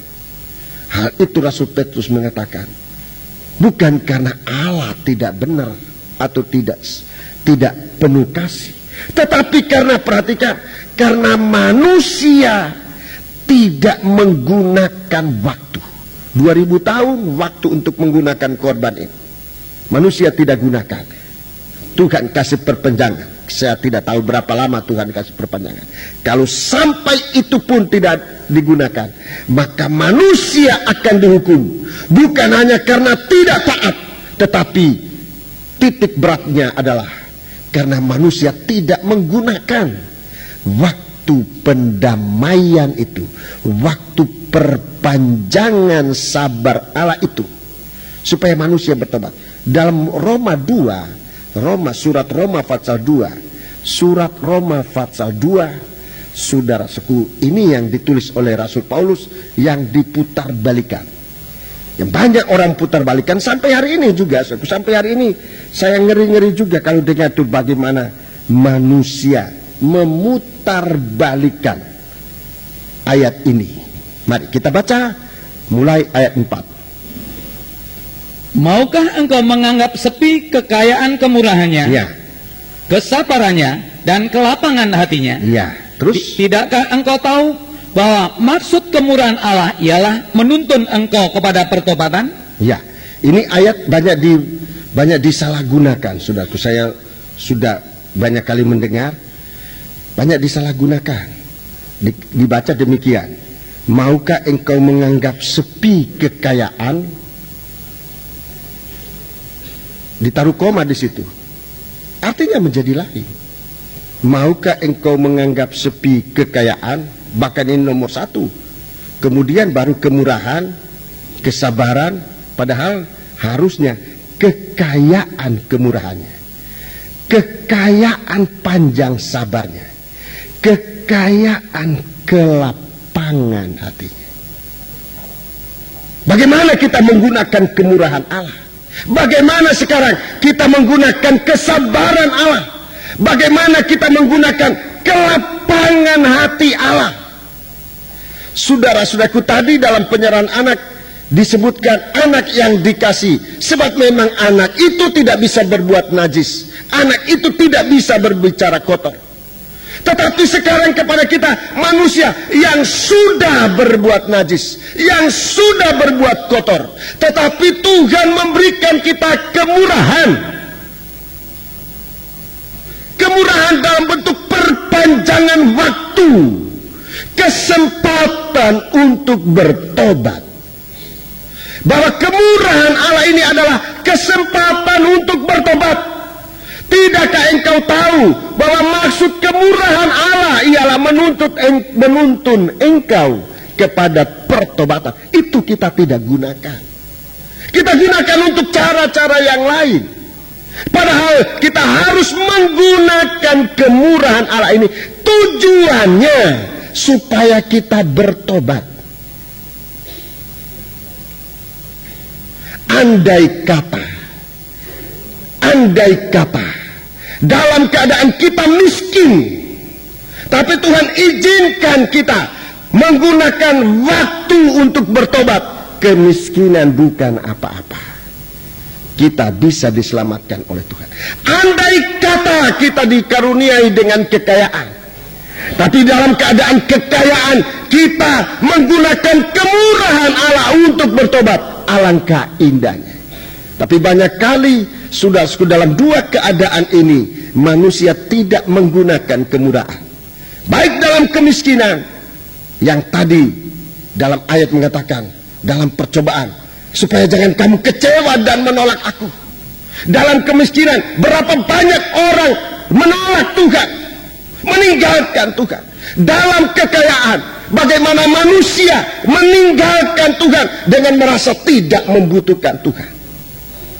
Saudara-saudaraku, itu sebabnya dalam Alkitab dikatakan satu doa dari orang beriman mengatakan, beri aku jangan terlalu kaya, supaya jangan aku melupakan engkau. Jangan biarkan aku menjadi miskin, supaya aku jangan menghujat engkau dan namamu dipermalukan.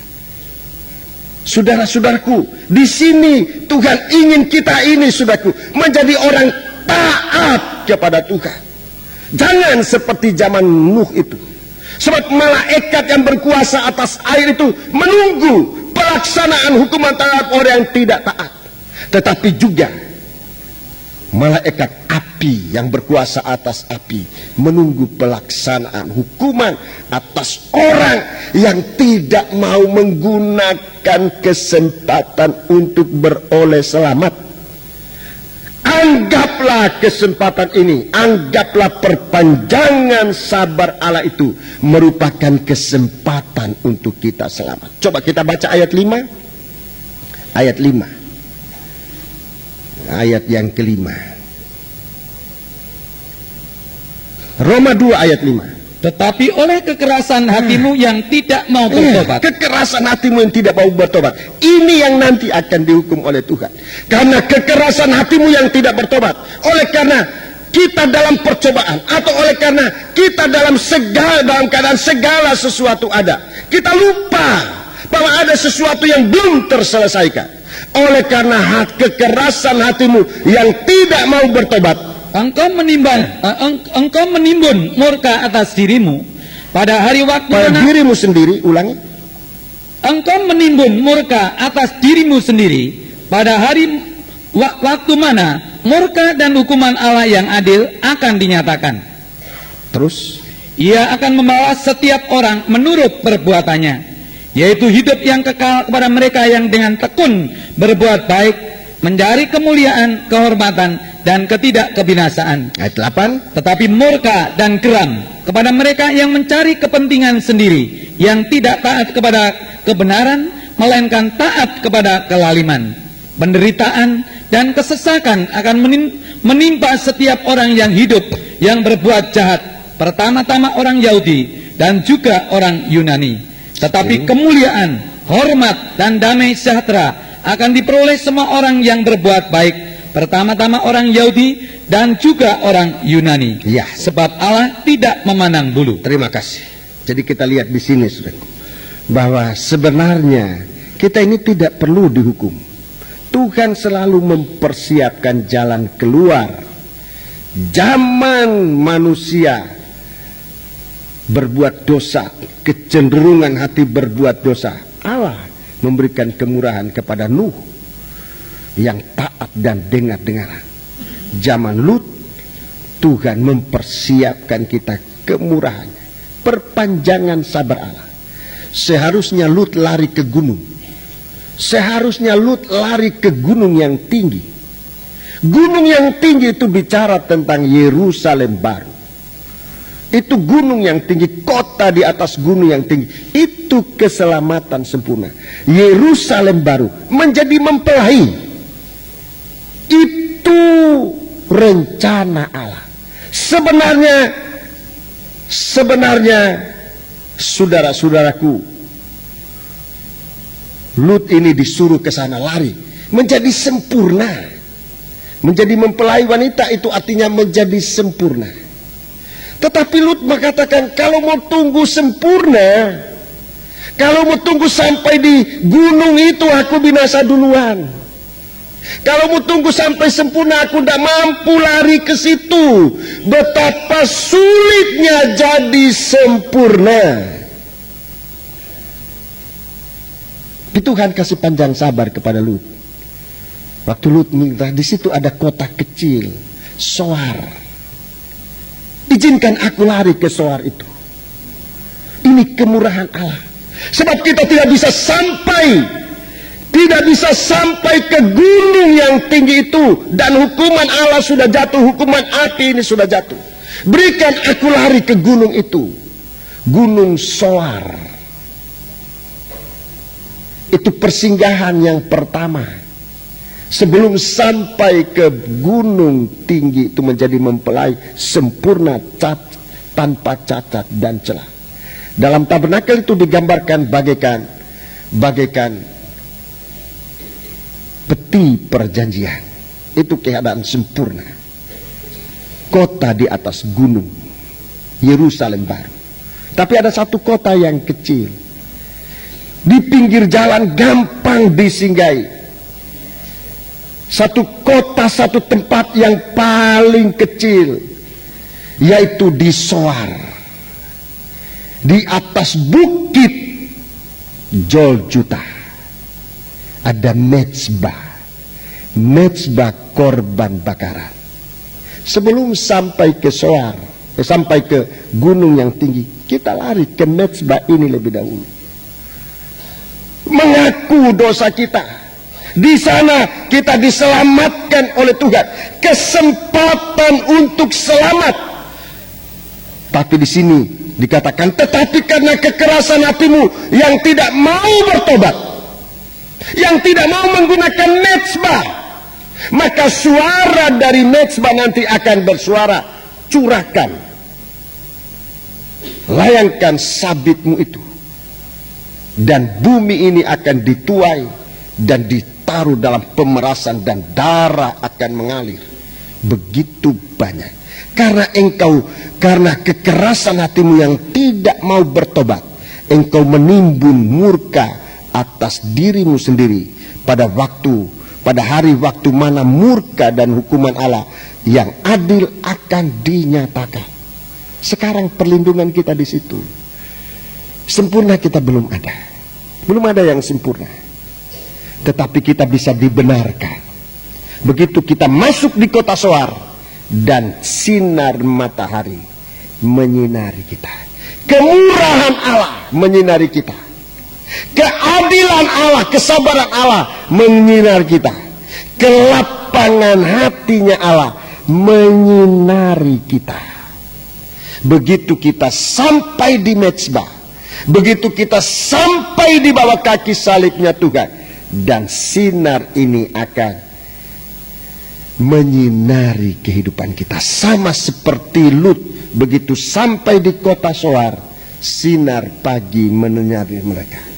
Terang dari Allah menyinari mereka.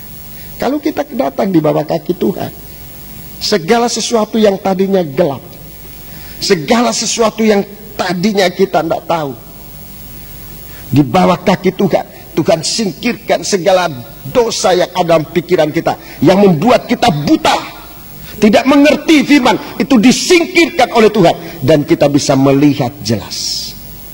Satu-satunya kesaksian pada pagi hari ini, kita mendengar bagaimana satu kehidupan yang dibebaskan oleh Tuhan dari kegelapan. Sekalipun harus berat mengaku satu dengan yang lain, tapi sesudah itu Tuhan singkapkan mata mereka untuk mengerti kasih Allah itu. Kesaksian tadi, bagaimana dia mengalami kasih mula-mula. Apa itu kasih mula-mula? Kasih mula-mula adalah kasih yang kita terima waktu dosa kita diangkat oleh Tuhan. Kasih yang kita alami waktu kita bertobat, itu kasih Allah mula-mula dijatuhkan, dicurahkan oleh Tuhan di atas mezbah, di atas salibnya Tuhan yang mengampuni dosa kita. Itu kasih mula-mula kita alami. Kalau saat kita bertobat, kasih itu kita alami. Dan kasih mula-mula ini merupakan benih yang akan tumbuh sampai puncaknya kasih Allah, yaitu menjadi mempelai wanita yang tanpa cacat dan celah. Tapi kalau kita mau menunggu itu terlalu jauh, kita tidak mampu untuk sampai di situ, dan hukuman sudah datang.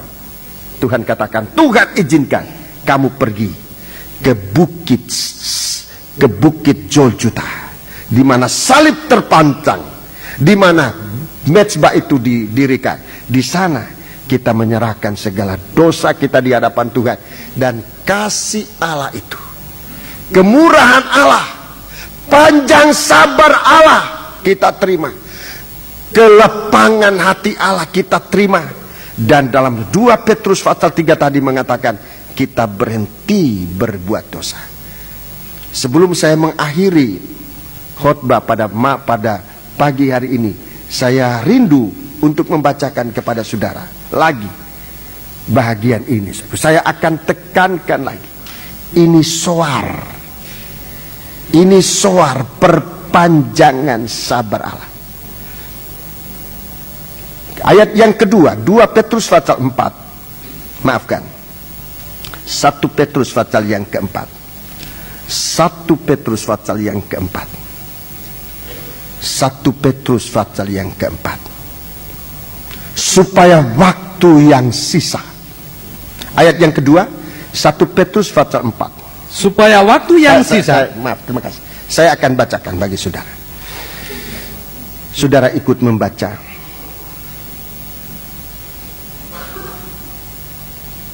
Supaya waktu yang sisa jangan kamu pergunakan menurut keinginan daging, tetapi menurut kehendak Allah. Waktu yang sisa ini perpanjangan sabar Allah. Dalam 2 Petrus 3, ini perpanjangan sabar Allah. Waktu yang sisa ini jangan kamu pergunakan lagi untuk menurut keinginan daging, tetapi menurut kehendak Allah. Sebab telah cukup banyak waktu kita gunakan untuk melakukan kehendak orang-orang yang tidak mengenal Allah. Kita telah hidup dalam rupa-rupa hawa nafsu, dalam keinginan, dalam kemabukan, pesta pora, perjamuan minum, dan penyembahan berhala yang terlarang. Berhenti dari semua itu. Sudah cukup banyak waktu. Waktu yang ada sekarang ini haruslah merupakan kesempatan untuk beroleh selamat. Tidakkah engkau tahu bahwa kekayaan kemurahan Allah, panjang sabar Allah, kelapangan hatinya Tuhan itu merupakan kesempatan untuk selamat. Jadi orang yang nanti akan dihukum dengan api bukan hanya karena tidak taat, tetapi karena tidak menggunakan waktu untuk selamat. Waktu ini adalah waktu untuk selamat. Jangan besok. Besok kita nggak tahu. Tapi hari ini, kalau kita mendengarkan firman Allah, Rasul Paulus katakan dalam surat Ibrani pasal 3, kalau hari ini kita mendengarkan firman Allah, janganlah keraskan hati. Dalam surat Roma tadi katakan, karena kekerasan hatimu yang tidak mau bertobat, maka engkau menimbulkan hukuman murka Allah atas kepalamu sendiri. Tuhan tidak ingin menghukum kita, tapi Tuhan mau menyelamatkan kita. Sekarang masalahnya, mau atau tidak? Masalahnya di situ. Allah itu adil, dan Dia kerjakan semua untuk kita. Sekarang masalahnya, kita mau selamat atau tidak? Psalm 184. Kita bangkit berdiri. Nyanyian rohani 184.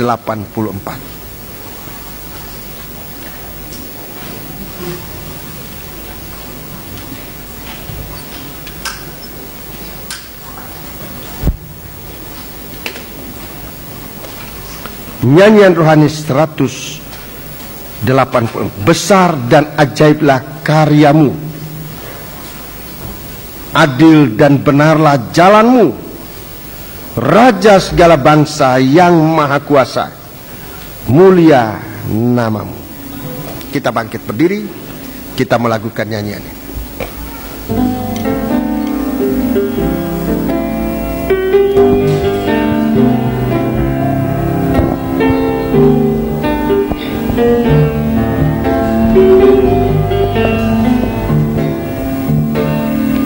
Besar dan ajaiblah karyamu, adil dan benarlah jalanmu, Raja segala bangsa yang maha kuasa, mulia nama. Besar dan ajaiblah karyamu dari atas. Besar dan ajaiblah karyamu. Dia tidak ingin membinasakan. Kalau kita tahu paham, jalanmu, dia membuat jalan kelepasan bagi Nuh yang maha kuasa, mulia juga kelepasan bagi Nuh, juga kelepasan bagi kita sekarang. Ayatlah segala bangsa sujud kepadamu, sebab Kau Allah yang kudus, layak disembah. Bersama kita menundukkan kepala. Bapa di surga, terima kasih untuk berkat pada pagi hari ini, dan sebelum kami kembali, kami berdoa buat semua permohonan, juga suasana duka cita, suasana berkat, dan apa saja yang Engkau sudah sempat berikan kepada kami ucapkan syukur kepada Dikau Tuhan.